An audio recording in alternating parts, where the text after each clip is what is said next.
Bonjour et bienvenue sur la Bible en 365 jours, votre rendez-vous quotidien pour découvrir, approfondir et méditer la parole de Dieu. Chaque jour, nous parcourons ensemble un passage de la Bible, de la Genèse à l'Apocalypse, afin de lire et de comprendre les Écritures en une année. Que vous soyez croyant, en quête de spiritualité ou simplement curieux, ce podcast vous accompagne dans un voyage de foi, de sagesse et de réflexion. Prenez quelques minutes chaque jour pour vous imprégner de la sagesse divine et laissez-vous inspirer par ces textes. Ensemble, faisons de cette année une année de transformation spirituelle. Épisode 5. Dans cet épisode, nous ferons la lecture du livre de Genèse, du chapitre 17 au chapitre 20. Genèse 17. Lorsque Abraham fut âgé de 99 ans, l'Éternel apparut à Abraham et lui dit : « Je suis le Dieu Tout-Puissant. Marche devant ma face et sois intègre. J'établirai mon alliance entre toi et moi, et je te multiplierai à l'infini. » Abraham tomba sur sa face et Dieu lui parla en disant : « Voici mon alliance que je fais avec toi. Tu deviendras père d'une multitude de nations. On ne t'appellera plus Abram, mais ton nom sera Abraham, car je te rends père d'une multitude de nations. Je te rendrai fécond à l'infini. Je ferai de toi des nations, et des rois sortiront de toi. J'établirai mon alliance entre toi et moi, et tes descendants après toi, selon leur génération. Ce sera une alliance perpétuelle en vue de laquelle je serai ton Dieu et celui de ta postérité après toi. Je te donnerai et à tes descendants après toi le pays que tu habites comme étranger, tout le pays de Canaan, en possession perpétuelle, et je serai leur Dieu. » Dieu dit à Abraham : « Toi, tu garderas mon alliance, toi et tes descendants après toi, selon leur génération. C'est ici mon alliance que vous garderez entre vous et moi, et ta postérité après toi. Tout mâle parmi vous sera circoncis. Vous vous circoncirez, et ce sera un signe d'alliance entre vous et moi.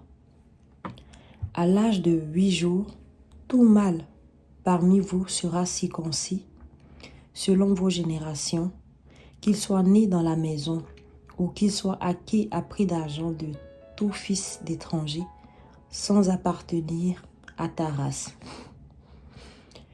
On devra circoncire celui qui est né dans la maison et celui qui est acquis à prix d'argent, et mon alliance sera dans votre chair une alliance perpétuelle. Un mâle incirconcis qui n'aura pas été circoncis dans sa chair sera exterminé du milieu de son peuple. Il aura violé mon alliance.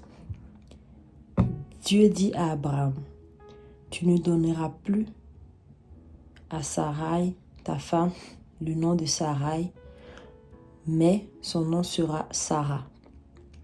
Je la bénirai et je te donnerai d'elle un fils. Je la bénirai et elle deviendra des nations, des rois de peuples sortiront d'elle. » Abraham tomba sur sa face, il rit et dit en son cœur : « Naîtra-t-il un fils à un homme de 100 ans ? Et Sarah, âgée de 90 ans, enfanterait-elle ? » Et Abraham dit à Dieu : « Oh, qu'Ismaël vive devant ta face. » Dieu dit : « Certainement, Sarah, ta femme, t'enfantera un fils, et tu l'appelleras du nom d'Isaac. J'établirai mon alliance avec lui comme une alliance perpétuelle pour sa postérité après lui. À l'égard d'Ismaël, je t'ai exaucé. Voici, je le bénirai, je le rendrai fécond, et je le multiplierai à l'infini. Il engendrera 12 princes, et je ferai de lui une grande nation. J'établirai mon alliance avec Isaac, que Sarah t'enfantera à cette époque-ci de l'année prochaine. Lorsqu'il eut achevé de lui parler, Dieu se leva au-dessus d'Abraham.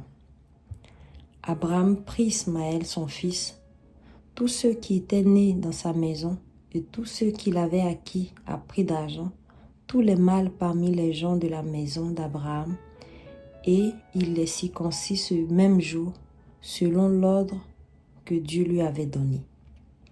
Abraham était âgé de 99 ans lorsqu'il fut circoncis. Ismaël, son fils, était âgé de 13 ans lorsqu'il fut circoncis. Ce même jour, Abraham fut circoncis ainsi qu'Ismaël, son fils.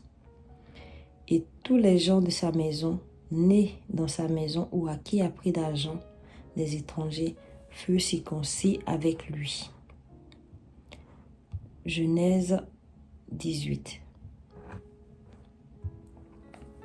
L'Éternel lui apparut parmi les chênes de Mamré, comme il était assis à l'entrée de sa tente pendant la chaleur du jour. Il leva les yeux, il regarda, et voici 3 hommes étaient debout près de lui. Quand il les vit, il courut au-devant d'eux, depuis l'entrée de sa tente, et se prosterna en terre. Et il dit, « Seigneur, si j'ai trouvé grâce à tes yeux, ne passe point, je te prie, loin de ton serviteur.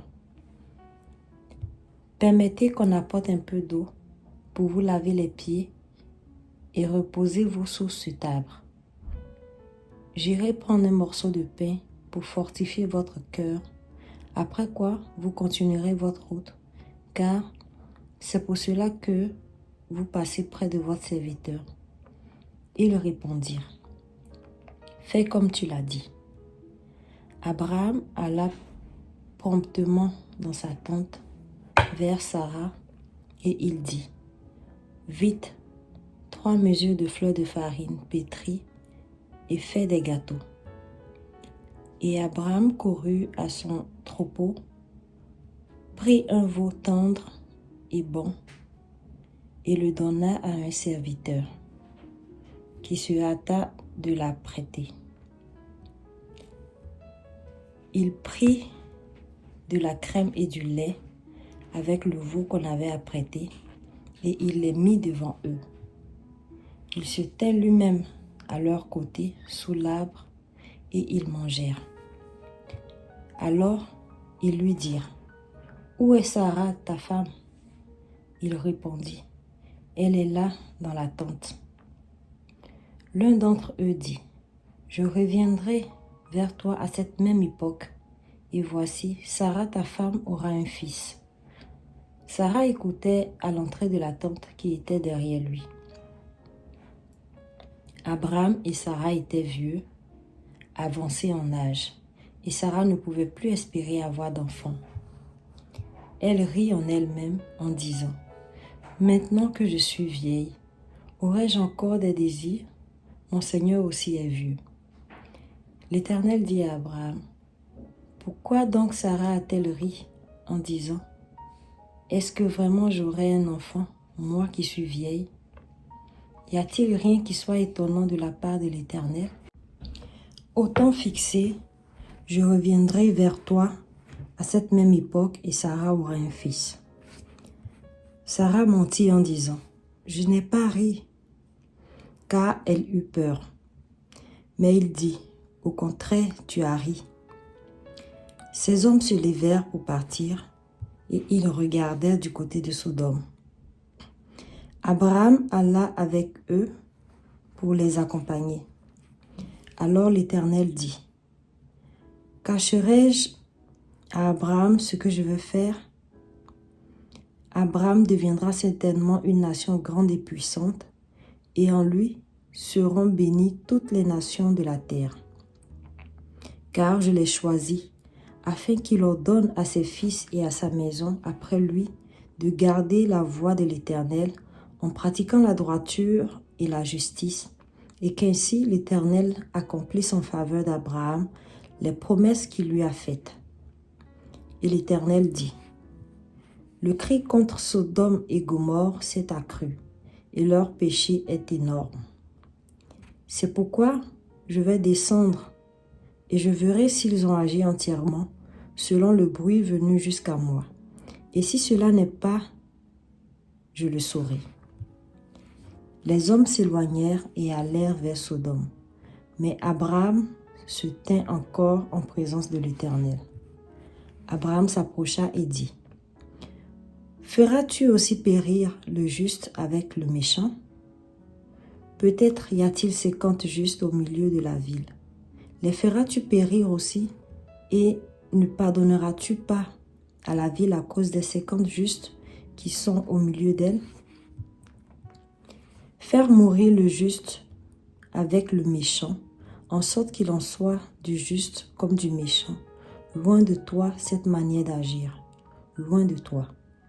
Celui qui juge toute la terre, n'exercera-t-il pas la justice? » Et l'Éternel dit, « Si je trouve dans Sodome 50 justes au milieu de la ville, je pardonnerai à toute la ville à cause d'eux. » Abraham reprit et dit, « Voici, j'ai osé parler au Seigneur, moi qui ne suis que poudre et cendre. Peut-être des 50 justes, il en marquera 5 pour 5. Détruiras-tu toute la ville? » Et l'Éternel dit, « Je ne la détruirai point si j'y trouve 45 justes. » Abraham continua de lui parler et dit, « Peut-être s'y trouvera-t-il 40 justes? » Et l'Éternel dit, « Je ne ferai rien à cause de ces 40. » Abraham dit, « Que le Seigneur ne s'irrite point, et je parlerai. Peut-être s'y trouvera-t-il 30 justes? » Et l'Éternel dit, « Je ne ferai rien si j'y trouve 30 justes. » Abraham dit, « Voici, j'ai osé parler au Seigneur. Peut-être s'y trouvera-t-il 20 justes? » Et l'Éternel dit, « Je ne la détruirai point à cause de ces 20. » Abraham dit, « Que le Seigneur ne s'irrite point, et je ne parlerai plus que cette fois. Peut-être s'y trouvera-t-il 10 justes? » L'Éternel dit, « Je ne la détruirai point à cause de ces 10 justes. » L'Éternel s'en alla lorsqu'il eut achevé de parler à Abraham, et Abraham retourna dans sa demeure. Genèse 19. Les deux anges arrivèrent à Gomorrhe, à Sodome, sur le soir, et Lot était assis à la porte de Sodome. Quand Lot les vit, il se leva pour aller au-devant d'eux, et se prosterna la face contre terre. Puis il dit, « Voici mes seigneurs, entrez, je vous prie, dans la maison de votre serviteur, et passez-y la nuit. Lavez-vous les pieds, vous vous lèverez de bon matin, et vous poursuivrez votre route. » « Non, répondit-il, nous passerons la nuit dans la rue. » Mais Lot les pressa tellement qu'ils vinrent chez lui et entièrement dans sa maison. Il leur donna un festin et fit cuire des pains sans levain, et ils mangèrent. Il n'était pas encore couché que les gens de la ville, les gens de Sodome, entourèrent la maison depuis les enfants jusqu'aux vieillards. Toute la population était accourue. Ils appelèrent Lot et lui dirent, « Où sont les hommes qui sont entrés chez toi cette nuit? Fais-les sortir vers nous pour que nous les connaissions. » Lot sortit vers eux à l'entrée de la maison et ferma la porte derrière lui. Et il dit, « Mes frères, je vous prie, ne faites pas le mal. Voici, j'ai 2 filles qui n'ont point connu d'homme. Je vous les emmènerai dehors et vous leur ferez ce qu'il vous plaira. Seulement, ne faites rien à ces hommes, puisqu'ils sont venus à l'ombre de mon toit. » Ils dirent, « Retire-toi. » Ils dirent encore, celui-ci est venu comme étranger et il veut faire le juge. Eh bien, nous te ferons pire qu'à eux. » Et, pressant Lot avec violence, ils s'avancèrent pour briser la porte. Les hommes étendirent la main, firent entrer Lot vers eux dans la maison et fermèrent la porte. Et ils frappaient d'aveuglement les gens qui étaient à l'entrée de la maison, depuis le plus petit jusqu'au plus grand, de sorte qu'ils se donnèrent une peine inutile pour trouver la porte. Les hommes dirent à Lot: « Qui as-tu encore ici? Gendre, fils et filles, et tout ce qui t'appartient dans la ville, fais-les sortir de ce lieu. Car nous allons détruire ce lieu, parce que le cri contre ses habitants est grand devant l'Éternel. L'Éternel nous a envoyés pour le détruire. » Lot sortit et parla à ses gendres qui avaient pris ses filles. « Levez-vous, dit-il, sortez de ce lieu, car l'Éternel va détruire la ville. » Mais aux yeux de ses gendres, il parut plaisanter. Dès l'aube du jour, les anges insistèrent auprès de Lot en disant: « Lève-toi, prends ta femme et tes 2 filles qui se trouvent ici, de peur que tu ne périsses dans la ruine de la ville. » Et comme il tardait, les hommes le saisirent par la main, lui, sa femme et ses 2 filles, car l'Éternel voulait l'épargner. Ils l'emmenèrent et le laissèrent hors de la ville. Après les avoir fait sortir, l'un d'eux dit: « Sauve-toi pour ta vie, ne regarde pas derrière toi et ne t'arrête pas dans toute la plaine. Sauve-toi vers la montagne, de peur que tu ne périsses. » L'autre leur dit: « Oh non, Seigneur, voici j'ai trouvé grâce à tes yeux, et tu as montré la grandeur de ta miséricorde à mon égard, en me conservant la vie.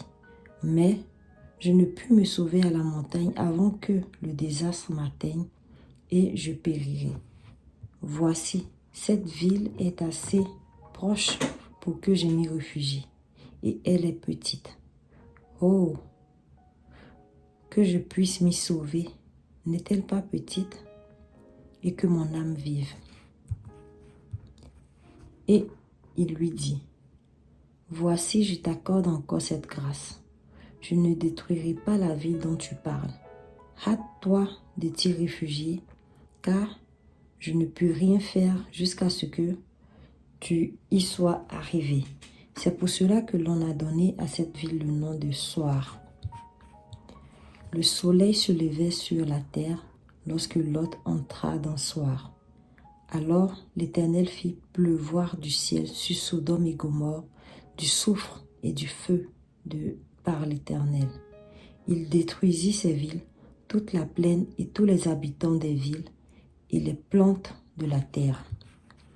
La femme de Lot regarda en arrière et elle devint une statue de sel. Abraham se leva de bon matin pour aller au lieu où il s'était tenu en présence de l'Éternel. Il porta ses regards du côté de Sodome et de Gomorrhe et sur tout le territoire de la plaine, et voici, il vit s'élever de la terre une fumée comme la fumée d'une fournaise. Lorsque Dieu détruisit les villes et la plaine, il se souvint d'Abraham et il fit échapper Lot du milieu du désastre par lequel il bouleversa les villes où Lot avait établi sa demeure. Lot quitta Soar pour la hauteur et se fixa sur la montagne avec ses 2 filles, car il craignait de rester à Soar. Il habita dans une caverne, lui et ses 2 filles. L'aîné dit à la plus jeune: « Notre père est vieux, et il n'y a point d'homme dans la contrée pour venir vers nous, selon l'usage de tous les pays. Viens, faisons boire du vin à notre père et couchons avec lui, afin que nous conservions la race de notre père. » Elles firent donc boire du vin à leur père cette nuit-là, et l'aînée alla coucher avec son père. Il ne s'aperçut ni quand elle se coucha, ni quand elle se leva. Le lendemain, l'aînée dit à la plus jeune: « Voici, j'ai couché la nuit dernière avec mon père. Faisons-lui boire du vin encore cette nuit, il va coucher avec lui, afin que nous conservions la race de notre père. Elles firent boire du vin à leur père encore cette nuit-là, et la cadette alla coucher avec lui. Il ne s'aperçut ni quand elle se coucha, ni quand elle se leva. Les deux filles de l'autre devinrent enceintes de leur père. L'aînée enfanta un fils qu'elle appela du nom de Moab. C'est le père des Moabites jusqu'à ce jour. La plus jeune enfanta aussi un fils qu'elle appela au nom de Ben-Ami. C'est le père des Ammonites jusqu'à ce jour. Genèse 20. Abraham partit de là pour la contrée du Midi. Il s'établit entre Kadès et Shur et fit un séjour à Guérar. Abraham disait à Sarah, sa femme, « C'est ma sœur. » Abimelech, roi des Guérar, fit enlever Sarah. Alors Dieu apparut en songe à Abimelech pendant la nuit et lui dit, « Voici, tu vas mourir à cause de la femme que tu as enlevée, car elle a un mari. » Abimelech, qui ne s'était point approché d'elle, répondit, « Seigneur, ferais-tu périr même une nation juste? Ne m'a-t-il pas dit, c'est ma sœur, et elle-même n'a-t-elle pas dit, c'est mon frère? J'ai agi avec un cœur pur et avec des mains innocentes. » Dieu lui dit en songe, « Je sais que tu as agi avec un cœur pur. Aussi, t'ai-je empêché de pécher contre moi? C'est pourquoi je n'ai pas permis que tu la touches. Maintenant, rends la femme de cet homme, car il est prophète. Il priera pour toi et tu vivras. Mais si tu ne la rends pas, sache que tu mourras, toi et tout ce qui t'appartient. » Abimelech se leva de bon matin. Il appela tous ses serviteurs et leur rapporta toutes ces choses, et ces gens furent saisis d'une grande frayeur. Abimelech appela aussi Abraham et lui dit, « Qu'est-ce que tu nous as fait, et en quoi t'ai-je offensé que tu aies fait venir sur moi et sur mon royaume un si grand péché? Tu as commis à mon égard des actes qui ne doivent pas se commettre. » Et Abimelech dit à Abraham, « Quelle intention avais-tu pour agir de la sorte? » Abraham répondit, « Je me disais qu'il n'y avait sans doute aucune crainte de Dieu dans ce pays et que l'on me tuerait à cause de ma femme. De plus, il est vrai qu'elle est ma sœur, fille de mon père, seulement elle n'est pas fille de ma mère et elle est devenue ma femme. Lorsque Dieu me fit errer loin de la maison de mon père, je dis à Sarah, « Voici la grâce que tu me feras. Dans tous les lieux où nous irons, dis de moi, c'est mon frère. » Abimelech prit des brebis et des bœufs, des serviteurs et des servantes, et les donna à Abraham, et lui rendit Sarah sa femme. Abimelech dit, « Voici mon pays est devant toi. Demeure où il te plaira. » Et il dit à Sarah, « Voici, je donne à ton frère 1000 pièces d'argent. Cela te sera un voile sur les yeux pour tous ceux qui sont avec toi, et auprès de tous, tu seras justifié. » Abraham pria Dieu, et Dieu guérit Abimelech, sa femme et ses servantes, et elles purent enfanter. Car l'Éternel avait frappé de stérilité toute la nation d'Abimelech, à cause de Sarah, femme d'Abraham. Parole du Seigneur notre Dieu, nous rendons grâce à Dieu. Merci d'avoir écouté la Bible en 365 jours. Que cette lecture quotidienne soit une source d'inspiration, de paix et de guidance dans votre vie. N'oubliez pas, chaque jour est une nouvelle occasion de vous connecter à la parole de Dieu et de nourrir votre foi. Rejoignez-nous demain pour une nouvelle étape dans ce voyage spirituel. En attendant, que la grâce et la sagesse divine vous accompagne dans toutes vos actions. Soyez bénis et à très bientôt pour une nouvelle lecture.